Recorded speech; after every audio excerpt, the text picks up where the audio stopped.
Hello, it's your favorite workplace doctor, and today we'll be continuing the series on fitness to work, but more importantly, what employers can and cannot test for. As I've said before, medical assessment at work is not about curiosity, it's not about control, and it's definitely not about diagnosis. It's about the fitness for the work, and the law draws a very clear line. So let's start here. Employers are allowed to assess whether a worker is fit to safely perform their role. What they are not allowed to do is conduct blanket medical testing, demand irrelevant health information, or use the medical results to discriminate against workers. This distinction is very important. A fitness assessment must always be three things: job related, proportionate, and justifiable. But this is where many organizations get it wrong by confusing fitness to work for general health screening. They're two very different things. Now let's talk about fitness versus discrimination. Testing is said to be discriminatory when it is not directly linked to the job, applied selectively or unfairly, or used to exclude workers without reasonable adjustments being considered. Medical fitness should never be a shortcut for removing people from employment. The next thing we're going to discuss are the safety critical roles. So as we've said before, certain roles carry higher risk to the worker, the co-worker, or even the general public. In these roles, medical clearance may be necessary, but only to the extent that is required to confirm safe job performance.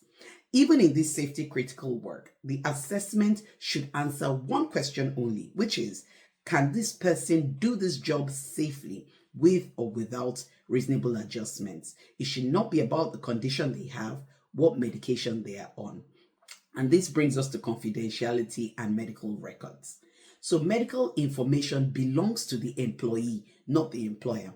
One oddity I noticed when I test for fitness to work is that we're asked to send the results to the HR. And I always ask, has the employee given written consent for this? Otherwise, I will not send it.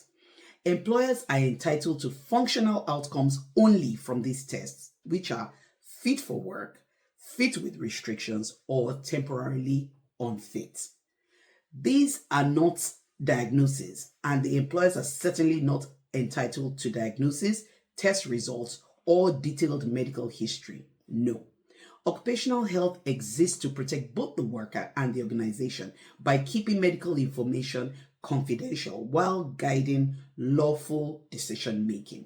Finally, let's talk about unfit for work outcomes. An unfit result is not the end of the conversation. Certainly not. It triggers a process, or at least it should. That is, review the role, consider adjustments, explore redeployment if appropriate, and document your decisions very carefully.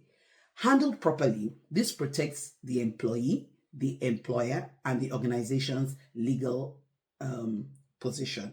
But if it is handled poorly, it exposes you to discrimination claims, data breaches, and reputational risk. So remember this: medical fitness is not about what the employers want to know. No, it's about what the law allows them ask and how responsibly they act after they've received the answers. So next week, we'll go deeper into specific tests, lawful boundaries, and how to structure defensible medical clearance policies, especially in these safety critical rules. See you next week. Take care and bye.